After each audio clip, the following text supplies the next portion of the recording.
ഇറാൻ്റെ ഭീഷണി ഒഴിഞ്ഞു, അറബ് രാജ്യങ്ങൾക്ക് ആശ്വാസം.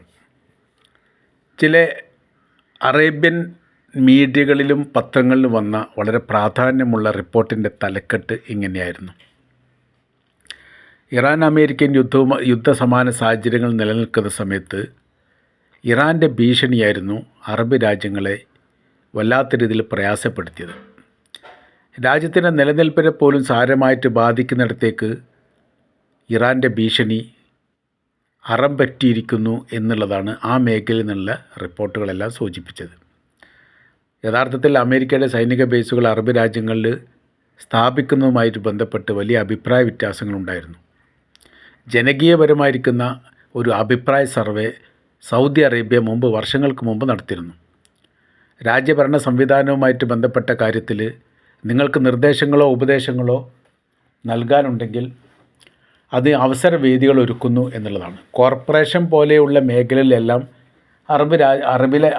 സൗദി അറേബ്യയിലെ പൗരന്മാർക്ക് ഭരണ സാരഥ്യം നൽകിയതിനോടനുബന്ധിച്ച് തന്നെ അത് 60, 40, 55 ആ തരത്തിലാണ്.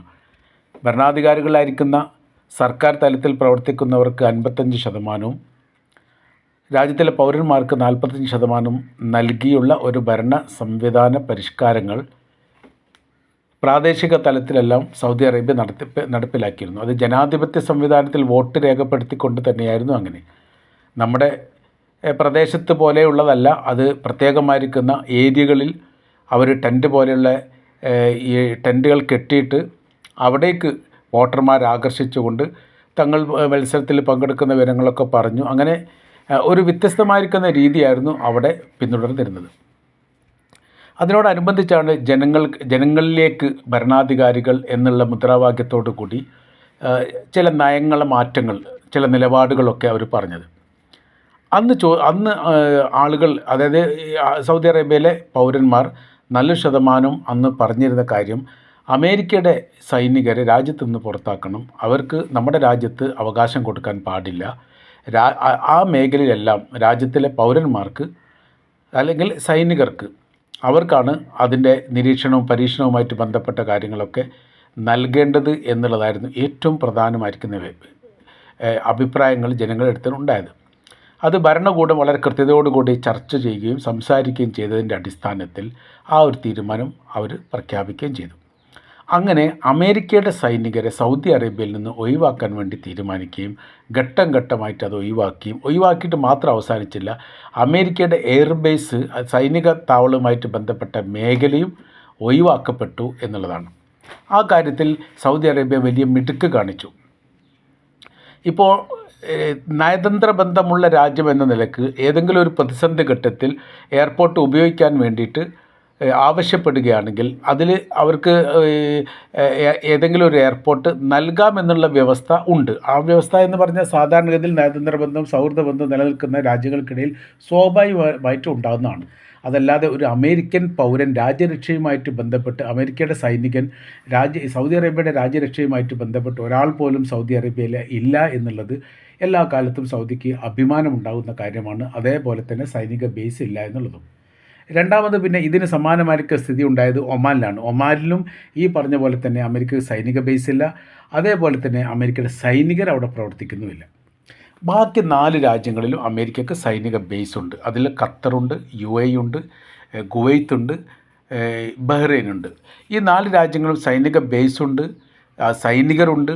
അമേരിക്ക നിരന്തരം ഇടപെടുന്ന രാജ്യങ്ങളാണ്. ഈ രാജ്യങ്ങളെയാണ് ഇറാൻ ആക്രമിക്കുമെന്ന് പറഞ്ഞത്. പ്രത്യേകിച്ച് 4 രാജ്യങ്ങളെ എടുത്തു തന്നെ പറഞ്ഞിട്ടുണ്ട്. ബഹ്റൈനും UAEയും ഖത്തറൊക്കെ അവരുടെ ലക്ഷ്യത്തിൽപ്പെട്ടതാണ് എന്ന് പറയുകയും ചെയ്തു. ഈ രാജ്യത്ത് നേരെ ആക്രമിച്ചാലുള്ള വിഷയം എന്ന് പറയുന്നത് അതിന് ആ രാജ്യവും മറുപടി നൽകേണ്ടി വരും എന്നുള്ളിടത്തേക്കാണ്. കാര്യം എന്ന് പറഞ്ഞാൽ തങ്ങളുടെ രാജ്യത്തേക്കാണ് ആക്രമണം നടത്തുന്നത്. അത് മുൻപ് ഇറാൻ യുദ്ധവുമായിട്ട് ബന്ധപ്പെട്ട സാഹചര്യം ഉണ്ടാകുന്ന സമയത്ത് വളരെ കർക്കശമായ രീതിയിൽ അറബ് രാജ്യങ്ങൾ അമേരിക്കയോട് പറഞ്ഞിരിക്കുന്ന കാര്യം, തങ്ങളുടെ രാജ്യത്തിൽ നിന്ന് ഇറാനെ ആക്രമിക്കാൻ പാടില്ല, തങ്ങളും അവരും തമ്മിൽ യാതൊരു ശത്രുതയില്ല. അങ്ങനെ ആക്രമിക്കപ്പെട്ട് കഴിഞ്ഞാൽ പിന്നീട് അവർ നമ്മുടെ രാജ്യത്തേക്ക് തിരിച്ചടിക്കും. അത് ഇറാനും തമ്മിൽ ആ വിഷയങ്ങൾ നിലനിന്നിരുന്നു. ഇറാൻ്റെ സൈനിക മേധാവിയെ ഇറാഖിൽ വെച്ച് കൊലപ്പെടുത്തിയപ്പോൾ പിന്നീട് ഇറാഖിനെയാണ് ആക്രമിച്ചത്, ഇറാഖിൻ്റെ സൈനിക ബേസിനെ. അന്ന് വലിയ രീതിയിലുള്ള പ്രയാസം യഥാർത്ഥത്തിൽ ഇറാഖിൻ്റെ പ്രസിഡന്റ് തന്നെ പറഞ്ഞിട്ടുണ്ട്, ഞങ്ങളുമായി സൗഹൃദമുള്ള ഒരു രാജ്യം ഞങ്ങളുമായിട്ട് ശത്രുതയാക്കുന്ന രീതിയിലുള്ള പ്രവർത്തികൾ ഈ ദേശത്തിൽ നിന്ന് ചെയ്യരുത് എന്നുള്ളതായിരുന്നു അന്ന് ഇറാഖ് അമേരിക്കയോട് പറഞ്ഞത്. അവരത് പാലിച്ചിട്ടില്ല എന്നൊരു മറ്റൊരു വിഷയം. അപ്പോൾ ഇപ്പോഴത്തെ സ്ഥിതി എന്ന് പറഞ്ഞാൽ അറബ് രാജ്യങ്ങളിൽ ഏതെങ്കിലും ഒരു അറബ് രാജ്യങ്ങൾ, മിഡിൽ ഈസ്റ്റിൽപ്പെട്ട ഒരു രാജ്യങ്ങളെ ഇറാൻ ആക്രമിക്കുന്ന ഒരു സ്ഥിതി വന്നാൽ തീർച്ചയായിട്ടും അമേരിക്ക തിരിച്ചടിക്കുമെന്ന് ഉറപ്പാണ്. ഒരു മാരകമായിരിക്കുന്ന യുദ്ധം താങ്ങാനുള്ള കൽപ്പ് അറബ് രാജ്യങ്ങൾക്കില്ല. അത് ഏറ്റവും കൂടുതൽ ബാധിക്കുക ഇന്ത്യയെ പോലെയുള്ള പ്രവാസികൾ ഏറ്റവും കൂടുതൽ നിൽക്കുന്ന മേഖലയാണ്. കുവൈത്തിൽ യുദ്ധം ഉണ്ടായ സമയത്ത് നമുക്കറിയാം ഏകദേശം 1,25,000-ഓളം ഇന്ത്യക്കാരെയാണ് യുദ്ധകാലാടിസ്ഥാനത്തിൽ രാജ്യത്തിലേക്ക് തിരിച്ചു കൊണ്ടുവന്നത്. അപ്പോൾ അവിടെ തുടച്ചു നീക്കപ്പെട്ടു ഒരു ഇന്ത്യക്കാരൻ പോലും ഇല്ലാത്ത ഒരു സാഹചര്യങ്ങൾ കുവൈറ്റ് യുദ്ധത്തിലുണ്ടായി. ഇറാഖിൽ അന്നും ഇന്നൊന്നും യഥാർത്ഥ തൊഴിലന്വേഷിച്ച് പോകുന്ന ഇന്ത്യക്കാരുടെ എണ്ണം വളരെ കുറവാണ് എന്നതിനാൽ അത് അവരെ സംബന്ധിച്ചിടത്തോളം വിഷയമുണ്ടായിട്ടില്ല. എന്നാലും ഇന്ത്യക്കാർ ആ കാലത്ത് യുദ്ധസമയത്ത് ഇറാഖിലുണ്ടായിരുന്നു. ഇറാഖിലുള്ള ഈ ഇന്ത്യക്കാരെ സുരക്ഷിതമായ രീതിയിൽ രാജ്യം കടത്താൻ വേണ്ടിയിട്ട് തങ്ങൾ എല്ലാ സൗകര്യങ്ങളും ചെയ്യുമെന്ന് അന്നത്തെ രാജ്യത്തിൻ്റെ പ്രസിഡൻ്റായിരുന്ന സദ്ദാം ഹുസൈൻ പറയുകയും ചെയ്തു. അങ്ങനെ അവർ ചെയ്യുകയും ചെയ്തു. അവർ സൗദി അറേബ്യയിലേക്ക് മാറ്റിയിട്ട് പിന്നെ അവിടുന്ന് സൗദിയിൽ നിന്ന് ഇങ്ങോട്ട് പോകുന്നു എന്നാണ് അന്നത്തെ റിപ്പോർട്ടൊക്കെ ഉണ്ടായിരുന്നത്. എന്നാൽ കുവൈത്തിലേത്തത് വളരെ യുദ്ധകാല അടിസ്ഥാനത്തിൽ വലിയ സംവിധാനത്തോടു കൂടി തന്നെ അതും അവരും ഈജിപ്തിലേക്കും മറ്റുള്ള രാജ്യത്തിലേക്കും കൊണ്ടുപോയിട്ടാണ്, സൗദി അറേബ്യയിലേക്കും കുവൈത്തിൽ നിന്ന് വന്നിട്ടുണ്ട്. ഏതാണെങ്കിലും അവിടെയുള്ള എല്ലാ ഇന്ത്യക്കാരെയും കൊണ്ടുവരാനുള്ള ഒരു വലിയ സംവിധാനം അത് നടത്തുകയും അത് വിജയിപ്പിക്കുകയും ചെയ്തു. വി.പി. സിംഗ് ഇന്ത്യ ഭരിക്കുന്ന സമയത്താണ് എന്നാണ് എനിക്ക് തോന്നുന്നത്. ജോർജ് ഫെർണാണ്ടസ് വിദേശകാര്യമന്ത്രിയായിരുന്ന ആ കാലഘട്ടത്തിലാണ് എന്നാണ് ഞാൻ മനസ്സിലാക്കുന്നത്. ഏതായിരുന്നാലും മാത്രമല്ല 3 ലക്ഷത്തോളം രൂപ അന്ന് ഇപ്പോൾ യുദ്ധം കഴിഞ്ഞിട്ട് 10 വർഷമല്ലോ, അന്ന് 3 ലക്ഷത്തോളം രൂപ തിരിച്ചു വന്ന എല്ലാ ഇന്ത്യക്കാർക്കും നഷ്ടപരിഹാരമായിട്ട് ലഭിക്കുകയും ചെയ്തിട്ടുണ്ട്. അതായിരുന്നു അന്നത്തെ അവസ്ഥകൾ. അപ്പോൾ ഇന്ന് അങ്ങനെയൊന്നുമല്ല. അന്ന് 1 ലക്ഷം ഇന്ത്യക്കാരാണ് കുവൈത്തിലുണ്ടായിരുന്നെങ്കിൽ ഇന്ന് 10 ലക്ഷത്തിലധികം ഇന്ത്യക്കാർ കുവൈത്തിലുണ്ട്. അതിന് സമാനമായ രീതിയിൽ എല്ലാ രാജ്യത്തുണ്ട്. 38 ലക്ഷമോ 43 ലക്ഷമോ ഇന്ത്യക്കാർ UAE-യിലുണ്ട് എന്ന് പറയുമ്പോൾ നമ്മുടെ ഇന്ത്യൻ പ്രവാസികൾ എത്രത്തോളം ഉണ്ട് എന്ന് നമ്മൾക്ക് ഊഹിക്കാവുന്നതേ ഉള്ളൂ. അങ്ങനെ എല്ലാ 28 ലക്ഷത്തോളം സൗദി അറേബ്യയിലുണ്ട്. അങ്ങനെയൊക്കെയാണ് അത് പോകുന്നത്.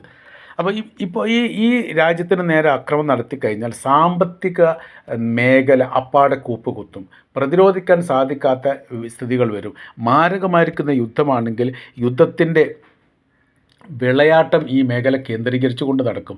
പ്രതിരോധിക്കാനും പ്രതികരിക്കാനും സാധിക്കാത്ത സാഹചര്യങ്ങളും അവസ്ഥകളും വരും.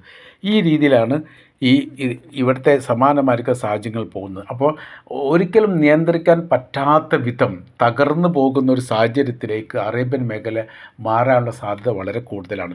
പ്രത്യേകിച്ച് 2030 എന്ന് പറയുന്ന വലിയൊരു വിസ്മയപരമായിരിക്കുന്ന വികസന കാര്യങ്ങൾ സൗദി അറേബ്യ ആസൂത്രണം ചെയ്ത് അതിൻ്റെ ഏകദേശം 50% പണി പൂർത്തിയായതാണ്. നക്ഷത്ര കൊട്ടാരങ്ങൾ എന്നൊക്കെയാണ് അതിന് പറയപ്പെടുന്നത്. ഗ്ലാസ് പേടങ്ങൾ കൊണ്ട് മാത്രം, അതായത് കാറ് പോലെയുള്ള വാഹനങ്ങൾ പോലും ആകാശത്തിലൂടെ പറക്കുന്ന രീതിയാണ്. പുകപടലങ്ങളില്ലാത്ത ഈ ഭൂമിയിലൂടെ വാഹനങ്ങൾ ഓടാത്ത ഒരു പ്രത്യേകമായിരിക്കുന്ന ഒരു സംവിധാനം, സ്വപ്ന സൃഷ്ടിപ്പിൻ്റെ ഒരു ആരംഭം കുറിക്കപ്പെട്ടു എന്നൊക്കെ 2030 എന്ന് പറഞ്ഞ വിഷൻ്റെ ഭാഗമായിട്ട് ഇതിനൊക്കെ ഇത് ബാധിക്കും. അപ്പോൾ അങ്ങനെ വരുന്ന സമയത്ത് ഇറാനെ പ്രതിരോധിക്കാൻ യുദ്ധം തുടങ്ങിയാൽ പിന്നെ ഇറാന് യുദ്ധം വിജയിച്ചിട്ടല്ലാതെ അവസാനിപ്പിക്കുക എന്ന് പറഞ്ഞ ഒരു നിഘണ്ടുവിൽ പറഞ്ഞിട്ടില്ല. അങ്ങനെ ഇസ്രായേലുമായിട്ടുള്ള യുദ്ധത്തിൽ തന്നെ അത് മനസ്സിലായി. ഇസ്രായേലിൻ്റെ മേലെ ആധിപത്യം ഉണ്ടാക്കാൻ വേണ്ടി ഇറാന് സാധിച്ചത് കൊണ്ടാണ് യുദ്ധവുമായിട്ട് ബന്ധപ്പെട്ട വെടിനിർത്തലിന് അവർ തയ്യാറായത്. ആധിപത്യം ഉണ്ടാക്കാൻ വേണ്ടി സാധിച്ചു. അവസാനത്തെ ആക്രമണം നടത്തിയത് ഇറാനാണ് ഇസ്രായേലിന് നേരെ. ആ ആക്രമണത്തിനെ പ്രതിരോധിക്കാൻ വേണ്ടി ഇസ്രായേലിന് സാധിച്ചിട്ടില്ല. അങ്ങനെയാണ് അത് അവസാനിച്ചത്. ഈ സ്ഥിതിയിലേക്ക് കാര്യങ്ങളും അവസ്ഥകളും ഒക്കെ നീങ്ങിപ്പോകും, അവസാനിക്കാത്ത തരത്തിലാകും എന്ന് യഥാർത്ഥത്തിൽ ഭയപ്പെട്ടു പോയി. ആ ഭയം യഥാർത്ഥത്തിൽ ഒഴിഞ്ഞിരിക്കുന്നു എന്നുള്ളതാണ്. അതിൽ വലിയ രീതിയിലുള്ള നന്ദി ഇറാനെ അറിയിച്ചിട്ടുണ്ട് എന്നുമാണ് നമുക്ക് മനസ്സിലാക്കാൻ വേണ്ടി പറ്റുന്നത്. കാര്യമെന്ന് പറഞ്ഞാൽ ഇപ്പോഴത്തെ സാഹചര്യങ്ങളും അവസ്ഥകളും വളരെ കൃത്യമായ രീതിയിൽ മനസ്സിലാക്കുന്ന സമയത്ത് ഒരു യുദ്ധത്തിന് സമാനമായിരിക്കുന്ന ഭൂമിക അല്ലെങ്കിൽ സാഹചര്യങ്ങൾ നിലവിൽ ഇല്ല എന്നുള്ളതാണ് യാഥാർത്ഥ്യമായ സത്യം.